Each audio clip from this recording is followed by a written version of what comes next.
This is Gerald Celente, and it's Wednesday, August 24th, 2022. And we are very honored, truly honored, to have with us again, as we do every Wednesday, Judge Andrew Napolitano, a man of dignity, grace, kindness, caring, knowledge, and an authority that does not exist in the world of the so-called media world, or hardly in what used to be called the justice system in America. A man that lives by the Constitution, the Bill of Rights, and knows about it and how we're losing it. And Judge, thanks for being with us again today. And you have an article coming out tomorrow about basically, we're living in a communist state or a Gestapo state where the government can invade our private property at any time. And it's really something that I would suggest that the American Revolution was also based upon. Yes. That, Yes. Good morning, Gerald. It's always a pleasure to be with you. I mean, one of the last straws that tipped the minds of colonists in favor of revolution was the Stamp Act enacted by the British Parliament, supposedly to raise money. So every piece of paper in your home, every pamphlet, every financial document, every letter, even a poster you were going to nail to a tree, every newspaper had to have a British stamp on it. You had to go to a British post office, sort of, and pay for the stamp. Of course, some students at what was to become Princeton University did some calculation and realized it cost more to enforce this than was generated by the stamps. How was it enforced? It was enforced by the Writs of Assistance Act. See if this sounds familiar. Government agents went to a secret court in London and just said, we need a search warrant. And they gave them a general warrant. So a general warrant doesn't name the place to be searched, doesn't name the person who allegedly committed the crime that they're looking for evidence for. It doesn't even name the evidence they're looking for. It basically says, search where you want and seize whatever you find. And British soldiers used these to break down the doors of colonial homes, ostensibly looking for the stamps. The cost of the British soldiers doing this, and the very few amount of colonists who paid for the stamps, made this thing more costly than it was generating. Well, what kind of a tax costs more to enforce than it collects in revenue? Unless it really wasn't a tax, unless its real purpose was to remind the colonists that the government could enter their property whenever it wanted on the pretext of looking for stamps on pieces of paper. This only applied to the 13 colonies. It didn't apply back to Great Britain, or the king would have suffered the same fate as Louis XVI if he had tried to do that to his own people. The Stamp Act lasted for a year. The power of the government to get these secret warrants lasted until it was outlawed by the Fourth Amendment in 1791. But what happened to Trump, the raid on Mar-a-Lago, what happens every day in the United States of America, either by FBI, local or state police, enforcing these search warrants, is reminiscent of the very instances that impelled the founders to revolution. Government entering the threshold of private property on a pretext. You talk about the Stamp Act costing more than the effects of what it was gaining. That's just about, you can say that about every government regulation. Yes. It costs more than look at the CIA. I mean, look at the trillions of dollars we've spent since Harry Truman invented the damn thing. And look at all the wonderful accomplishments that they've had since then. Name me one. Going agency after agency. Well, their accomplishments are either murdering people overseas that the government doesn't like, and the government's likes and dislikes changed with the wind, And their other accomplishments are the destruction of individual liberty and personal privacy. I mean, the CIA charter, and you can Google this. The CIA charter prohibits it from being involved with law enforcement, and it prohibits it from engaging in surveillance in the United States. There were actually Republican members of the Senate who insisted on this because they were worried that they were creating another KGB. This is 1947. World War II is over, and the government is aiming its sights at Joe Stalin. And Republican senators said, "Wait a minute, we don't want another KGB here." But of course, those rules in the charter have not been honored at all. The CIA is physically present in every state house in the United States, monitoring what state legislatures and what governors do. I've had two governors tell me this, and one of them said the CIA guy was very polite and basically said, "You can kick me out, but if you do, my replacement will not introduce himself to you. He or she will get here. You just won't know who it is." I mean, this is just unbelievable. We are spies from the federal government spying on the state governments. Kick us out and we'll be replaced by spies who won't be gentlemen and won't introduce themselves to you. So these three-letter entities that the feds have created in the name of safety, FBI, CIA, DEA, BATF, Bureau of Alcohol, Tobacco, and Firearms, 4 letters. All they do is trample the Constitution, crush federalism, and crush individual liberty. And Congress keeps giving them more and more money. Congress could stop this just by defunding them, but Congress is terrified of what these entities have secretly come to learn about members of Congress. Why is the defense budget $780 billion, $30 billion more than Biden asked for? Because so many members of Congress are afraid of what the Intelligence Committee knows about them and will reveal if they don't vote for the defense budget. They also vote for the defense budget because the defense industry is strategically located throughout the United States, and no member of Congress would vote against a budget that's going to enrich an industry, even if it's a form of socialism, that exists in that member's congressional district. So these things keep getting worse and worse and worse. I don't see an end to this until the federal government keeps printing money and can't pay its bills and collapses like an overripe apple. Well, again, the United States is doing it and getting away with it because the whole world is a mess. I mean, look what's going on now with the euro. It's now below the value of the dollar, the lowest it's been since they invented the damn thing, 20-something years ago. And so the United States could get away with it. You look what's going on in China. Their economy is going down, and they have a debt to GDP ratio of almost 300 or above. So the United States could keep playing this game because the rest of the world is so weak. And they just printed more money. They're sending another $3 billion of our money, what they call military aid, to Ukraine. People get angry at me because I express things in the proper language that they call vulgarity or cursing. It's not cursing when you're in a fight and you tell somebody, I had enough of your effing crap. That's not vulgarity. What a curse word is in vulgarity is when you call sending weapons of death, quote, military aid. It's not aid.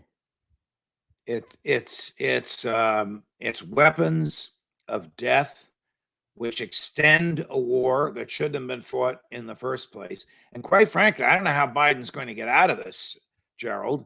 The Ukrainians are going to lose. Yeah. We will have lost $60 billion, which is more than the total annual military budget of Russia, and more than the total annual government budget, local, regional, and federal, of Ukraine. All of that will be down the drain, and Putin will still have the portions of Ukraine which he argues have always been a part of Russia. And I don't know how Biden gets out of it, really. I mean, Biden, no, but the people don't care. The average person doesn't care. They don't know. I got in a discussion with somebody the other night, a lawyer, nice guy, and how we have to defend Ukraine and you want to see this humanitarian crisis and repeating the crap that everybody says, you know. And I said, and he said, you know, this has been going on for 500 years. I said, stop right there. I said, it's been going on for 500 years, going back and forth. Then why are we getting involved in this? Right. You know, Putin is a butcher. But as John Adams once said, if we go around the world looking for monsters to slay, there will be no end to our search.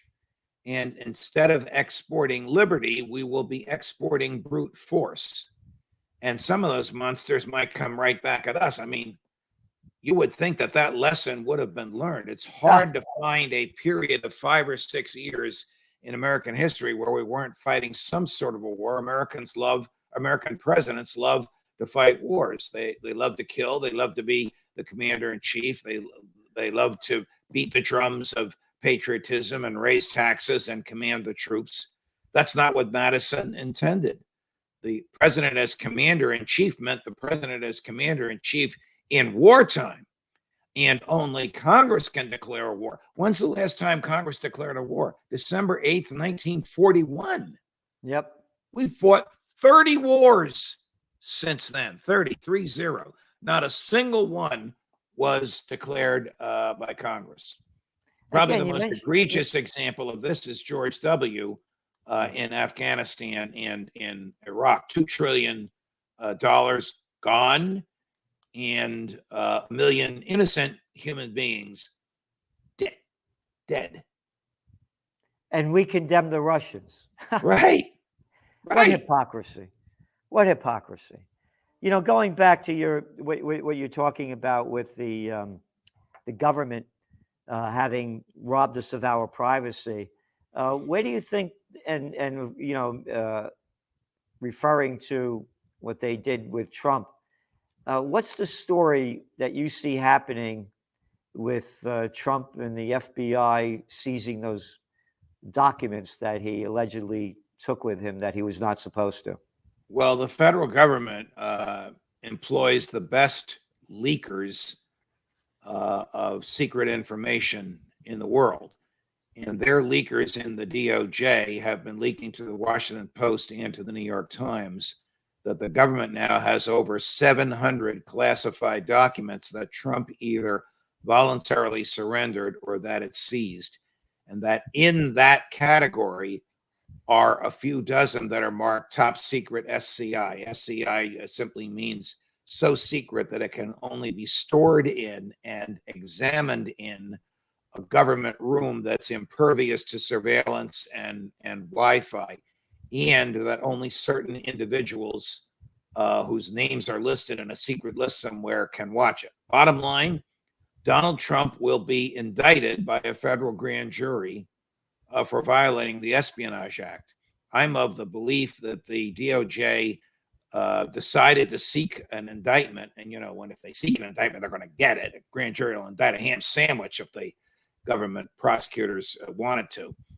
I'm of the view that the government decided to seek the indictment of him before they even raided his house, that was just the icing on the cake, that they already knew that he had taken top secret materials with him. Why he took it, I don't know. It's not his property under the law. Now, the law might not be a just law.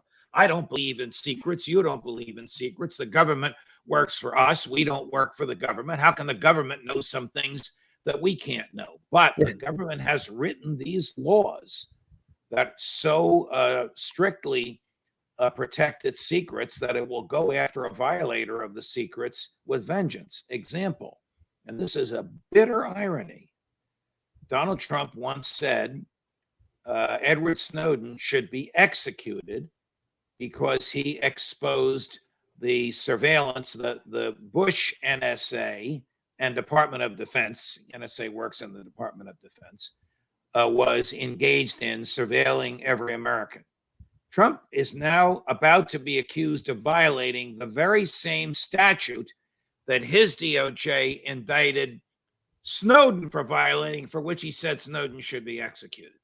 The statute is called the Espionage Act. It shouldn't be used against Snowden, in our view, an American hero, and it shouldn't be used against Trump, because documents silently sitting in his locked safe don't harm anybody. But the law is to the contrary. Who's harmed by this? The egos of the national security state, the people that run the national security state. That's who's harmed. That Snowden got away with what he did, and they're not going to let Trump get away with what he did. And I'm sorry to be saying this. He's been my friend for 35, 40 years, President Trump. His sister was one of my colleagues on the bench, and I met him through her. And then, of course, I met him at Fox. He was at Fox once a week for years. He has a lot of character flaws, but he's a far better president than what we have now. But I'm convinced they're going to indict him. Again, this country, what's the big deal here? Again, I'm no fan of Trump's, but what's the big issue? And again, and then as you said, why did he take this stuff with him? And on the bigger note here, this country is going down big time. We've lost our freedom.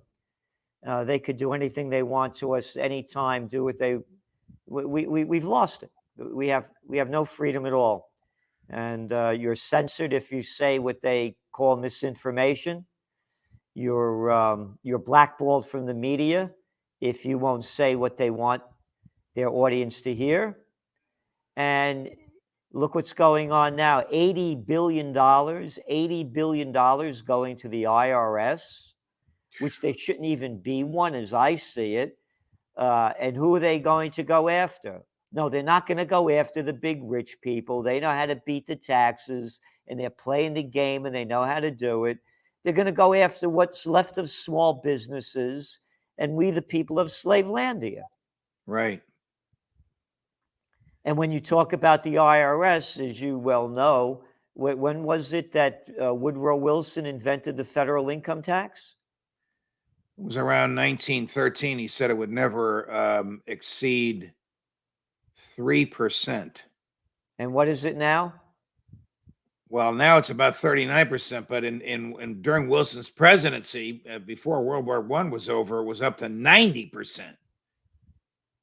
This was just, and then the so-called libertarian economist, before he had his PhD and before he became a superstar at the University of Chicago, working as a clerk in the Treasury Department, came up with the idea of government withholding a portion of your wages, government getting your wages before you do. His name was Milton Friedman. So income tax withholding was a stunt suggested by a libertarian, embraced by the government.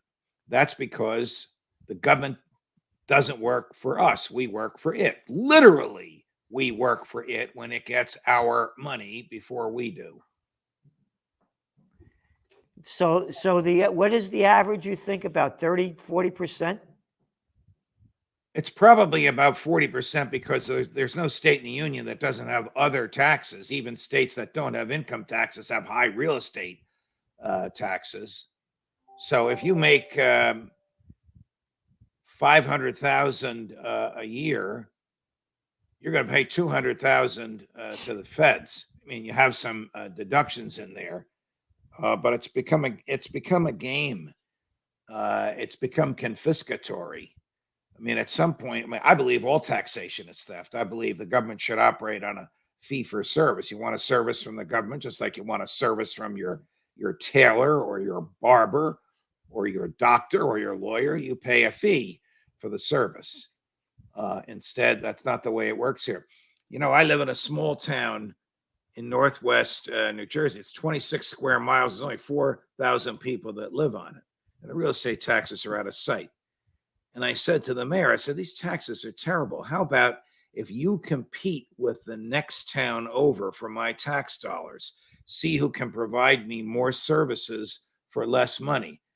Now, this gentleman's older than I am. He's a pig farmer. He's a conservative Republican. He's been the mayor for 40 years. He looks at me and said, I never heard such a communist argument in my life. Communist? It's the opposite of communist. It's free market. Let the governments compete with each other rather than just imposing a tax like the mob does, pay us or else. I said, I love you, Mr. Mayor, but you're a criminal gang up the block. Every time I write a check to you guys, that's what I think of. A criminal gang. Write this check or else. And the criminal gang is in charge. Everywhere. Yep. So we have to do something. You know, this is, if the people don't unite at a higher level, we're finished. The cover of the Trends Journal this week is, you know, that you support war. There it is. You support Satan. I say this every week. You have the best graphic artist in the business. Yep. In the business. Wow. I know. Anthony Frieda, a real man with a real heart. And that's what's happened. If you support war, you support Satan. And if you support these criminal groups called the Republicans and the Democrats, you're on the side of Satan, because they're doing nothing for we the people. They look at all the money that they're stealing from us to keep bloodying the killing fields in Ukraine. Both parties are accomplices to it. Look what they just passed with this thing of giving $80 billion to the IRS to steal more of our money. We need a new movement. And what we really need, look at the money. We just did an article in the Trends Journal 2 weeks ago. The midterm elections, $9.3 billion is going to be spent. $9.3 billion. Soros and all these others giving millions and millions to the candidates that they support. Wow. And it's, you call them, you know, congressmen. They're jerks. Government. We got a bunch of clowns running the show. Look at the morons. Well, we do have jerk power. That just got reelected in New York, running against somebody that was also in there for 30 years. What's that guy? Gerald Nadler. Who? Gerald Nadler. Nadler. What a little moron. He's chair of the House Judiciary Committee. What a little arrogant, stupid moron. Gerald, they love power. Right in front of your eyes, a little arrogant, stupid moron, and get on the stage with all of the rest of them, except a very few like Massey and Rand Paul. Right.